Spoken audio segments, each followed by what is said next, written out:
Friends, ನಮಸ್ತೆ. Welcome to Nagaveni Achar's kitchen. ನಿನ್ನೆ ರಾತ್ರಿ ಪ್ರಯಾಗ್ರಾಜಿಂದ ಕಾಶಿಗೆ ಹೊರಟು ಬಂದಿದ್ದೀವಿ. ಬಸ್ನಲ್ಲಿ ಟ್ರಾವೆಲ್ ಮಾಡ್ತಿದ್ದೀವಿ ಅಂತ ನಿಮಗೆ ಲಾಸ್ಟ್ ವಿಡಿಯೋದಲ್ಲಿ ಶೇರ್ ಮಾಡಿದ್ದೆ ಅಲ್ವಾ. ರಾತ್ರಿ ಬರೋಷ್ಟೊತ್ತಿಗೆ ಸುಮಾರು 9ರಿಂದ 9:30 ಟೈಮ್ ಆಗಿಬಿಟ್ಟಿತ್ತು.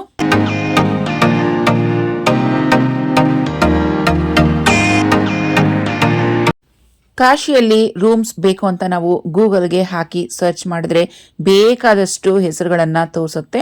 ನಾವು ಅದರಲ್ಲಿ ಎಲ್ಲ ರೂಮ್ಸನ್ನು ಚೆಕ್ ಮಾಡಿದ್ವಿ. ಸುಮಾರಷ್ಟು ರೂಮ್ಸ್ ಯಾಕೋ ಇಷ್ಟನೇ ಆಗ್ತಾ ಇರಲಿಲ್ಲ. ಕೊನೆಗೆ ನಮಸ್ತೆ ಬನಾರಸ್ ಅಂತ ಒಂದು ಹೋಮ್ ಸ್ಟೇ ಸಿಕ್ತು. ತುಂಬಾನೇ ಚೆನ್ನಾಗಿತ್ತು.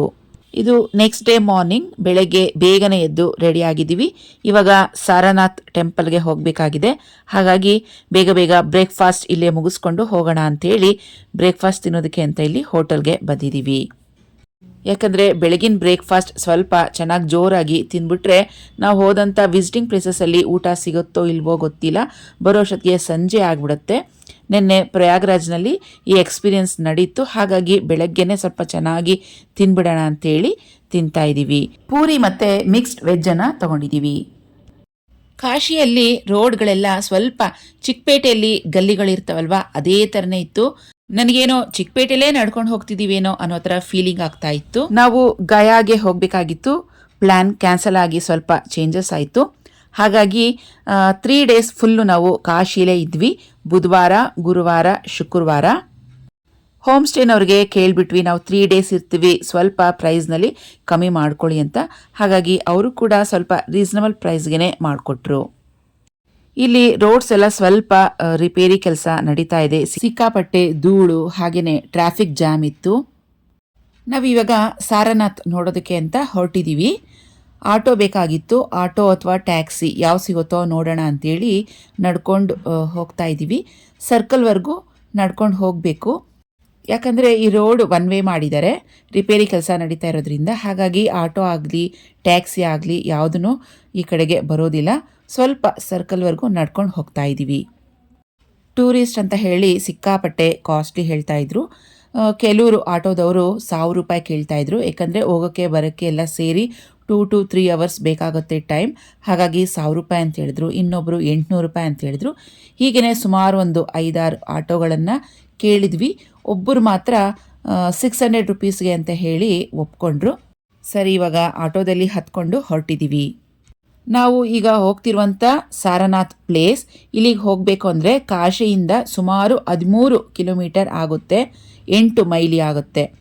30ರಿಂದ 40 ನಿಮಿಷಗಳು ಬೇಕಾಗುತ್ತೆ ವಾರಣಾಸಿಯಿಂದ ಸಾರನಾಥ್ ಹೋಗೋದಕ್ಕೆ ಆಟೋದಲ್ಲಿ.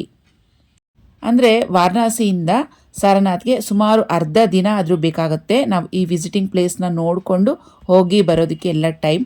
ಒಂದು ಅರ್ಧ ದಿನ ಇದ್ದರೆ ಆರಾಮಾಗಿ ಪ್ಲೇಸಸ್ನ ನೋಡಿಕೊಂಡು ಬರ್ಬೋದು. ಈಗ ಸುಮಾರು ಬೆಳಗ್ಗೆ 10 ಗಂಟೆ ಆಗಿದೆ ಅಷ್ಟೇ. ಇಷ್ಟಕ್ಕೇ ಸಿಕ್ಕಾಪಟ್ಟೆ ಬಿಸಿಲು ಜಾಸ್ತಿ ಆಗಿಬಿಟ್ಟಿದೆ. ಟೆಂಪ್ರೇಚರ್ ಹೈ ಇದೆ. ನಾವೀಗ ಸಾರನಾಥ್ ಪ್ಲೇಸ್ಗೆ ಬಂದಿದ್ದೀವಿ. ತುಂಬಾ ಬಾಯಾರಿಕೆ ಆಗ್ತಾಯಿತ್ತು. ಮೊದಲಿಗೆ ಜ್ಯೂಸ್ ಹತ್ರ ಏನಾದರೂ ಕುಡಿದ್ಬಿಡೋಣ ಅಂಥೇಳಿ ನೋಡ್ತಾ ಇದ್ದೀವಿ.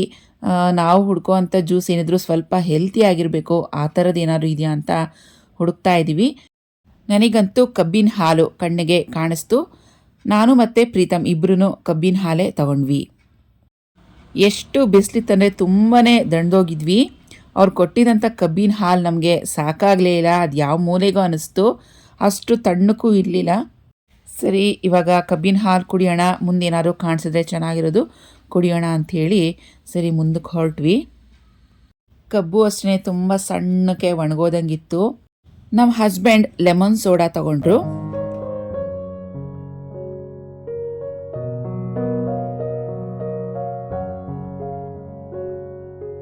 ನಾವು ಮೊದಲಿಗೆ ತಾಯಿ ಸಾರನಾಥ್ ಟೆಂಪಲ್ಗೆ ಬಂದಿದ್ದೀವಿ.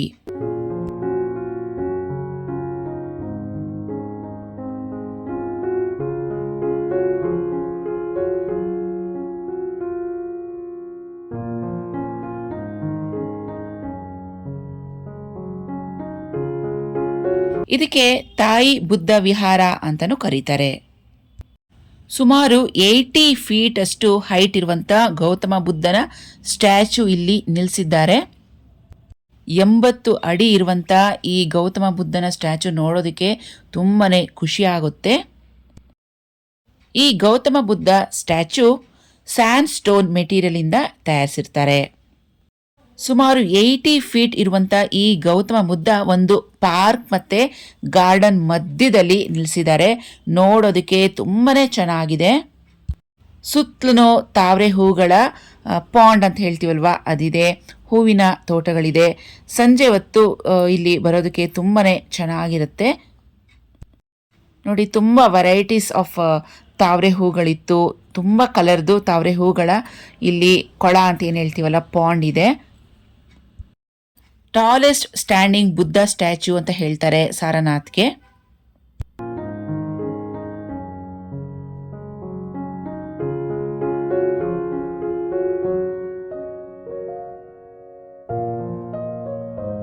ಥಾಯ್ಲೆಂಡ್ ಮತ್ತು ಇಂಡಿಯಾ ಎರಡೂ ದೇಶಗಳ ಫ್ರೆಂಡ್ಶಿಪ್ನ ಸಂಕೇತವಾಗಿ ಇಲ್ಲಿ ಗೌತಮ ಬುದ್ಧನ ಸ್ಟ್ಯಾಚ್ಯೂ ನಿಲ್ಲಿಸಿದ್ದಾರೆ. ಇಲ್ಲಿರುವಂಥ ಟೆಂಪಲ್ ಸ್ವಲ್ಪ ಥಾಯ್ಲೆಂಡ್ ಶೈಲಿಯಲ್ಲಿ ಕಟ್ಟಿಸಿದ್ದಾರೆ.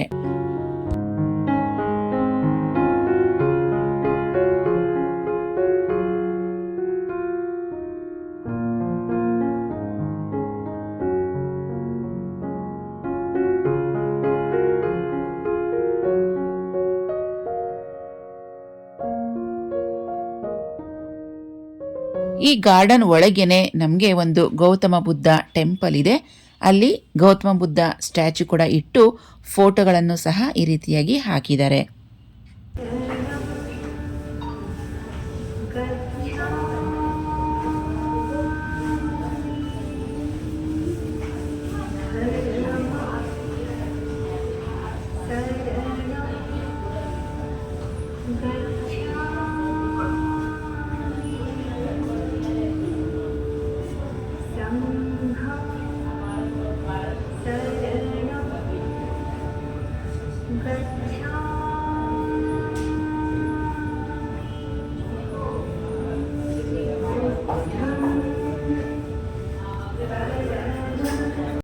ತಾಯಿ ಬುದ್ಧ ವಿಹಾರ ನೋಡಿದಾಯಿತು. ಈಗ ಗೇಟಿಂದ ಹೊರಗೆ ಬಂದಿದ್ದೀವಿ. ಈಗ ಸ್ವಲ್ಪ ರೋಡನ್ನು ಕ್ರಾಸ್ ಮಾಡಿಕೊಂಡು ಆ ಕಡೆ ಬಿಲ್ಡಿಂಗ್ಗೆ ಹೋಗಬೇಕು. ನಾವೀಗ ಹೋಗ್ತಿರೋಂಥದ್ದೇ ತುಂಬಾ ಮೇನ್ ಸಾರನಾಥಲ್ಲಿ. ಡೀರ್ ಪಾರ್ಕ್ ಇದೆ, ವಸ್ತು ಸಂಗ್ರಹಾಲಯ ಇದೆ, ಮತ್ತು ದಮೇಕ್ ಸ್ತೂಪ ಅಂತ ಏನು ಹೇಳ್ತೀವಿ ಅದು ಇದೆ, ಬೋಧಿ ವೃಕ್ಷ, ಗೌತಮ ಬುದ್ಧರ ಸ್ಟ್ಯಾಚ್ಯೂ ಇದೆ. ಅವ್ರಿಗೆ ಮೊದಲ ಜ್ಞಾನೋದಯ ಆದಂಥ ಜಾಗ ಅಂತ ಹೇಳ್ಬೋದು. ಅಶೋಕ ಸ್ತಂಭ ಕೂಡ ನೋಡ್ಬೋದು. ತುಂಬ ಇದೆ ಈ ಜಾಗದಲ್ಲಿ ನೋಡೋದಕ್ಕೆ. ಬನ್ನಿ ಒಂದಾಗಿ ಒಂದು ಎಲ್ಲ ನೋಡ್ತಾ ಹೋಗೋಣ.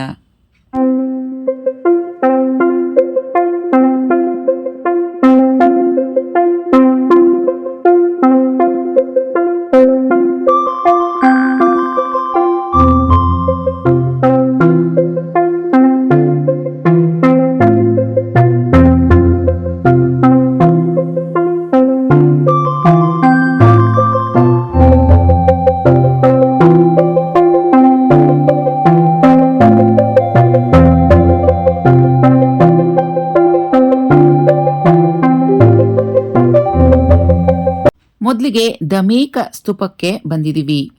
ಇಲ್ಲಿ ಅನೇಕ ಅವಶೇಷಗಳನ್ನು ಒಳಗೊಂಡಿದೆ. ಇಲ್ಲಿ ಒಳಗೆ ಬರೋದಕ್ಕೆ ವಿದೇಶಿಯರಿಗೆ 300 ರೂಪಾಯಿ ಟಿಕೆಟ್, ಭಾರತೀಯರಿಗೆ 25 ರೂಪಾಯಿ. ನಾವೀಗ ಅಶೋಕ ಪಿಲ್ಲರ್ ಅಂದರೆ ಅಶೋಕ ಸ್ತಂಭಕ್ಕೆ ಹೊರಟಿದ್ದೀವಿ. ನಾವೆಲ್ಲ ಇದನ್ನು ಟೆಕ್ಸ್ಟ್ ಬುಕ್ಕಲ್ಲಿ ಓದಿದ್ದೀವಿ, ನಮ್ಮ ಮಕ್ಕಳ ಪಾಠಗಳಲ್ಲಿ ನೋಡಿದ್ದೀವಿ ಅಶೋಕ ಪಿಲ್ಲರ್ ಬಗ್ಗೆ. ಅಶೋಕ ಪಿಲ್ಲರ್ ತುಂಬ ಉದ್ದ ಸ್ತಂಭ ಇರುತ್ತೆ. ಅದು ಇವಾಗ 4 ಭಾಗಗಳಾಗಿ ಆಗೋಗಿದೆ, ತುಂಡು ತುಂಡಾಗಿದೆ.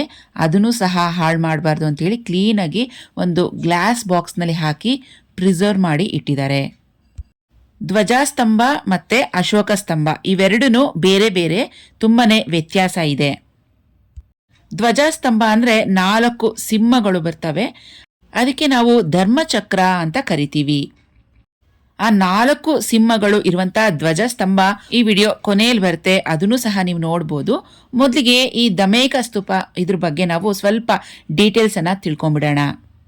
ನಮ್ಮ ರೈಟ್ ಹ್ಯಾಂಡ್ ಸೈಡ್ಗೆ ಏನು ಟಾಮ್ ಥರ ಕಾಣಿಸ್ತಿದೆಯಲ್ವಾ, ಅದಕ್ಕೆ ದಮೇಕ ಸ್ತೂಪ ಅಂತ ಕರಿತೀವಿ. ಈ ದಮೇಕ ಸ್ತೂಪ ಅನೇಕ ಅವಶೇಷಗಳನ್ನು ಒಳಗೊಂಡಿದೆ. ಸುಮಾರು 19ನೇ ಶತಮಾನದ ಪ್ರಮುಖ ಜೈನ ದೇವಾಲಯವು ಈ ಧಮೇಕ ಸ್ತೂಪ. ಹೆಚ್ಚು ಮಾಹಿತಿಗಳು ಅಷ್ಟು ಸರಳವಿಲ್ಲ, ಸ್ವಲ್ಪ ಕಷ್ಟಕರವಾಗಿದೆ ಈ ಧಮೇಕ ಸ್ತೂಪದ ಬಗ್ಗೆ ತಿಳ್ಕೊಳ್ಳೋದಕ್ಕೆ.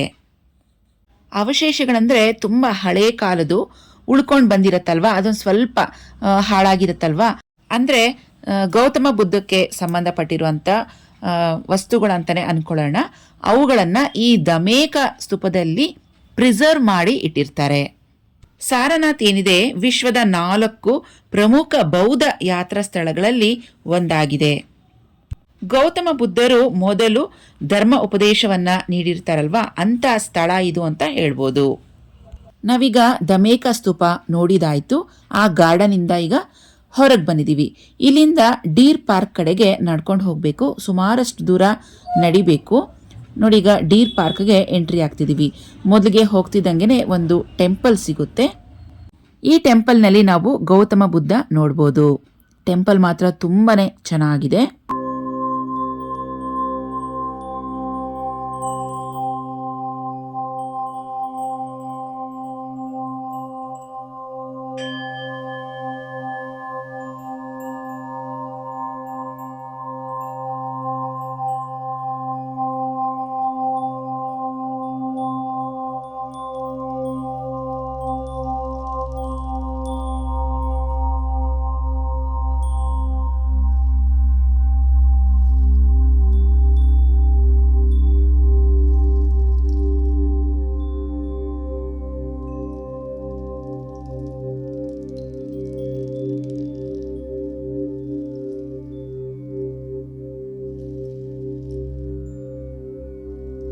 ಟೆಂಪಲಿಂದ ಹೊರಕ್ಕೆ ರೈಟ್ ಸೈಡ್ ಬಂದರೆ ಬೋಧಿ ವೃಕ್ಷ ನೋಡ್ಬೋದು.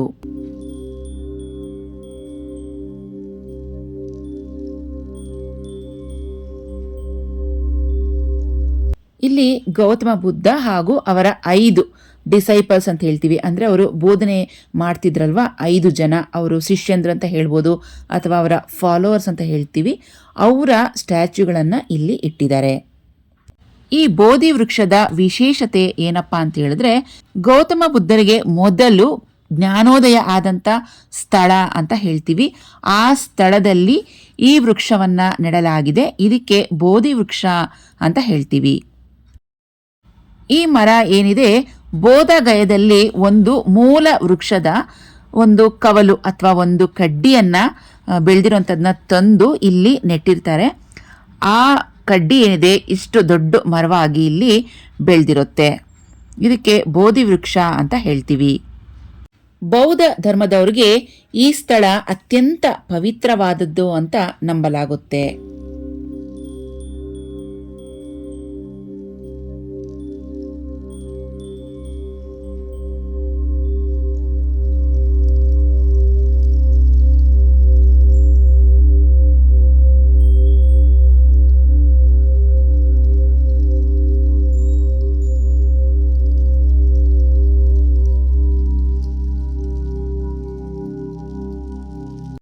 ಈ ಬೋಧಿ ವೃಕ್ಷದ ಬೇರು ಮತ್ತು ಕೊಂಬೆಗಳು ಅದೇನಿದೆ ಸ್ವಲ್ಪ ನಿಧಾನಕ್ಕೆ ಕಾಲಕ್ರಮೇಣವಾಗಿ ಕೊಳಿತಾ ಬರ್ತಾ ಇದೆ ಅಂತೆ.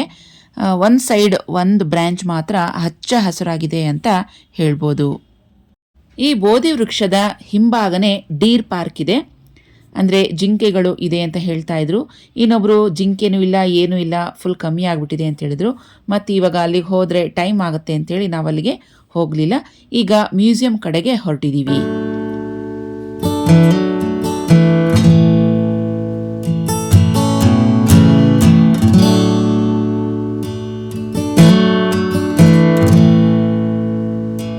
ತುಂಬಾನೇ ಸ್ಟಾಲ್ಸ್ ಇರುತ್ತೆ. ಶಾಪಿಂಗ್ ಮಾಡೋರು ಶಾಪಿಂಗ್ ಮಾಡ್ಬೋದು. ಸ್ಯಾಂಡ್ ಸ್ಟೋನಲ್ಲಿ ಮಾಡಿರುವಂಥ ಅನೇಕ ವಸ್ತುಗಳು ಇಲ್ಲಿರುತ್ತೆ, ನೋಡ್ಬೋದು. ಹ್ಯಾಂಡಿಕ್ರಾಫ್ಟ್, ಹ್ಯಾಂಡ್ಮೇಡ್ ಮೆಟೀರಿಯಲ್ಸ್ ಅಂತ ಹೇಳ್ತೀವಿ. ನನಗೆ ತುಂಬಾ ಇಷ್ಟ ಆಗಿ ಪರ್ಚೇಸ್ ಮಾಡಿದ್ದು ಅಂತ ಹೇಳಿದ್ರೆ ಅಶೋಕ ಸ್ತಂಭ.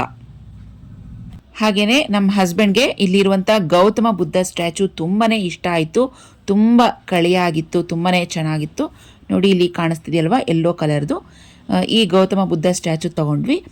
1,500 ಹೇಳಿದ್ರು, ಕೊನೆಗೆ 900 ರುಪೀಸ್ಗೆ ಹಾಕ್ಕೊಟ್ರು.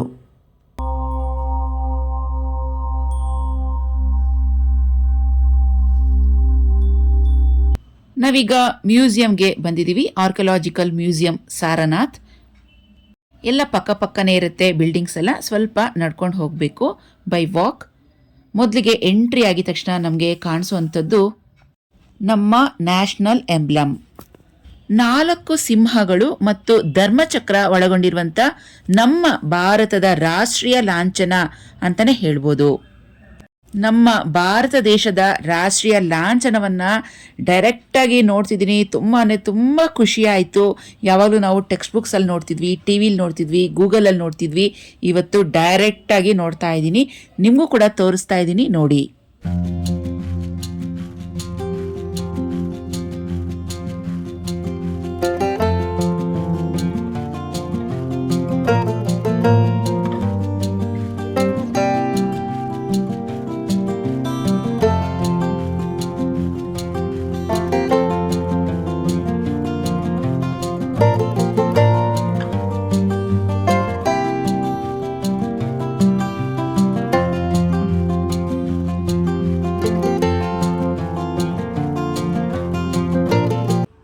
ಈ ಮ್ಯೂಸಿಯಮಲ್ಲಿ 12ನೇ ಶತಮಾನದ ಹಳೆಯ ಪುರಾತನದ ವಸ್ತುಗಳನ್ನು ಇಲ್ಲಿ ಇರಿಸಲಾಗಿದೆ. 12ನೇ ಶತಮಾನದ ಅಶೋಕ ಸ್ತಂಭದ ಪ್ರಭಾವಶಾಲಿ ಮೇಲ್ಭಾಗ ಅಂತ ಏನು ಹೇಳ್ತೀವಿ, ಅದರ ಒಂದು ಪ್ರಮುಖ ಅಂಶವನ್ನು ಇಲ್ಲಿ ಇರಿಸಲಾಗಿದೆ. ಈ ಮ್ಯೂಸಿಯಂ ಶುಕ್ರವಾರ ಹೊರತು ಬೇರೆ ದಿನಗಳು ಎಲ್ಲ ದಿನಗಳು ಓಪನ್ ಇರುತ್ತೆ. ಶುಕ್ರವಾರ ಮಾತ್ರ ರಜೆ ಇರುತ್ತೆ. ಬೇರೆ ದಿನಗಳಲ್ಲಿ ಓಪನಿಂಗ್ ಟೈಮಿಂಗ್ಸ್ ಅಂತ ಹೇಳಿದ್ರೆ ಬೆಳಗ್ಗೆ 9 ಗಂಟೆಯಿಂದ ಸಂಜೆ 5 ಗಂಟೆವರೆಗೂ ಅಷ್ಟೇ. ಇಲ್ಲಿನ ಪ್ರಮುಖ ಸ್ತಂಭ ಅಂದರೆ ಅಶೋಕ ಸ್ತಂಭ. ಭಾರತದ ಮಹಾನ್ ಚಕ್ರವರ್ತಿಯಾದ ಅಶೋಕ ರಾಜನು ಅವನ ಆಳ್ವಿಕೆಯ ಸಮಯದಲ್ಲಿ ಅನೇಕ ಸ್ತೂಪಗಳನ್ನು ಕಟ್ಟಿಸ್ತಾನೆ. ಅದರಲ್ಲಿ ಪ್ರಖ್ಯಾತ ಪಡೆದ ಅಶೋಕ ಸ್ತೂಪ ಸಾರನಾಥಲ್ಲಿ ಇದೆ ಅಂತ ಹೇಳ್ಬೋದು. ನಮ್ಮ ಭಾರತದ ಧ್ವಜದಲ್ಲೂ ಸಹ ಈ ಅಶೋಕ ಚಕ್ರವನ್ನು ನಾವು ಕಾಣ್ಬೋದು. ನಾನು ಹೈಸ್ಕೂಲ್ನಲ್ಲಿ ಓದ್ತಾ ಇರಬೇಕಾದ್ರೆ ಈ ಬೋಧಿ ವೃಕ್ಷದ ಬಗ್ಗೆ ಪಾಠ ಇತ್ತು, ಸಾರನಾಥ್ ಬಗ್ಗೆ ಇತ್ತು, ಹಿಸ್ಟ್ರಿಯಲ್ಲಿ ಬರುತ್ತೆ. ಅವಾಗೆಲ್ಲ ಪಾಠಗಳನ್ನು ಕೇಳಿಸ್ಕೊತಾ ಇರಬೇಕಾದ್ರೇ ನಾವು ಪರಿಕಲ್ಪನೆಗೆ ಹೊರಟೋಗ್ತಾ ಇದ್ವಿ. ಪಾಠ ಮಾಡ್ತಿರ್ಬೇಕಾದ್ರೇ ಕಲ್ಪನೆ ಮಾಡ್ಕೊಳ್ತಾ ಹೀಗಿರ್ಬೋದು ಈಗಿರ್ಬೋದು ಅಂತ ಆ ಪಾಠದಲ್ಲಿ ಬರುವಂಥದ್ದನ್ನ ನಾವು ಇಮ್ಯಾಜಿನೇಷನ್ ಮಾಡ್ಕೊತಾ ಇದ್ವಿ. ಆದರೆ ಇವತ್ತಿನ ಒಂದು ದಿನ ನನ್ನ ಲೈಫ್ನಲ್ಲಿ ತುಂಬಾ ಇಂಪಾರ್ಟೆಂಟ್ ಡೇ ಅಂತ ಹೇಳ್ತೀನಿ. ಆ ಇಮ್ಯಾಜಿನೇಷನ್ ಏನು ಮಾಡ್ಕೊತಾ ಇದ್ವೋ ಅದನ್ನು ಇವತ್ತು ಕಣ್ಣಾರೆ ನೋಡುವಂಥ ಭಾಗ್ಯ ನನಗೆ ಸಿಕ್ಕಿದೆ ಅಂತ ಹೇಳ್ತೀನಿ. ಯಾರೆಲ್ಲ ಹಿಸ್ಟ್ರಿ ಓದೋದಕ್ಕೆ ತುಂಬಾ ಇಷ್ಟಪಡ್ತಾರೋ ಅಥವಾ ಆರ್ಟ್ಸ್ ಸ್ಟೂಡೆಂಟ್ಸ್ ಅಂತ ಏನು ಹೇಳ್ತೀವಿ, ಹಿಸ್ಟ್ರಿಲಿ ಅವ್ರಿಗೆ ಇದ್ರ ಬಗ್ಗೆ ಎಲ್ಲ ಪಾಠಗಳು ಬಂದೇ ಬರುತ್ತೆ. ನೀವು ಬರೀ ಟೆಕ್ಸ್ಟ್ ಬುಕ್ಕಲ್ಲೇ ಓದ್ಕೊಂಡು ಇರೋದಕ್ಕಿಂತ ಈ ಥರ ಪ್ಲೇಸಸ್ನೆಲ್ಲ ವಿಸಿಟ್ ಮಾಡಿ ಅದು ಎಕ್ಸ್ಪೀರಿಯನ್ಸ್ ಮಾಡಬೇಕು ನೀವು ಅಂತ ನಾನು ಹೇಳ್ತೀನಿ. ತುಂಬಾ ಚೆನ್ನಾಗಿರುತ್ತೆ. ಅಥವಾ ದೊಡ್ಡವ್ರು ಯಾರಾದರೂ ಈ ವಿಡಿಯೋ ನೋಡ್ತಿದ್ರೆ ಖಂಡಿತವಾಗಿಯೂ ನಿಮ್ಮ ಮಕ್ಕಳನ್ನು ಇಂಥ ಜಾಗಗಳಿಗೆ ಕರ್ಕೊಂಡು ಬನ್ನಿ. ಮಕ್ಕಳು ತುಂಬಾ ಖುಷಿ ಪಡ್ತಾರೆ. ಆ ಮಕ್ಕಳಿಗೂ ಸಹ ಒಂದು ಲೈಫ್ ಟೈಮ್ ಎಕ್ಸ್ಪೀರಿಯನ್ಸ್ ಮೆಮೊರಿ ಅಂತ ಹೇಳ್ತೀನಿ. ಸೊ ಫ್ರೆಂಡ್ಸ್, ಇವತ್ತಿನ ವ್ಲಾಗನ್ನು ಇಲ್ಲಿಗೆ ಮುಗಿಸ್ತಾ ಇದ್ದೀನಿ. ಈ ವ್ಲಾಗ್ ನಿಮ್ಮೆಲ್ಲರಿಗೂ ತುಂಬಾ ಇಷ್ಟ ಆಗುತ್ತೆ ಅಂತ ನಾನು ಅನ್ಕೋತೀನಿ. ಏಕೆಂದರೆ ಈ ವಿಡಿಯೋದಲ್ಲಿ ನಾನು ಹೇಳಿರುವಂಥ ಮಾಹಿತಿ ಇನ್ಫಾರ್ಮೇಷನ್ಸ್ ತುಂಬಾ ಕಷ್ಟಪಟ್ಟಿದ್ದೀನಿ ಗ್ಯಾದರ್ ಮಾಡೋದಕ್ಕಾಗಲಿ ಅಥವಾ ವಿಡಿಯೋ ಎಡಿಟಿಂಗ್ ಮಾಡೋದಕ್ಕಾಗಲಿ ನಿಮ್ಮೆಲ್ಲರಿಗೂ ಇಷ್ಟ ಆಗಲಿ ಅನ್ನೋ ಒಂದು ಉದ್ದೇಶಕ್ಕೋಸ್ಕರ. ನಮ್ಮ ವಿಡಿಯೋ ಇಷ್ಟ ಆಗಿದ್ರೆ ಗೊತ್ತಲ್ಲ, ಒಂದು ಲೈಕ್ ಮಾಡಿ ನಿಮ್ಮ ಫ್ರೆಂಡ್ಸ್ಗೂ ಕೂಡ ಶೇರ್ ಮಾಡ್ಕೊಳ್ಳಿ, ಅವರು ಕೂಡ ನೋಡಿ ಆನಂದ ಪಡಲಿ. ಮತ್ತೆ ಭೇಟಿ ಆಗ್ತೀನಿ ಮತ್ತೊಂದು ವಿಡಿಯೋದಲ್ಲಿ. ಅಲ್ಲಿವರೆಗೂ ಟೇಕ್ ಕೇರ್. ಬಾಯ್ ಫ್ರೆಂಡ್ಸ್, ನಮಸ್ತೆ.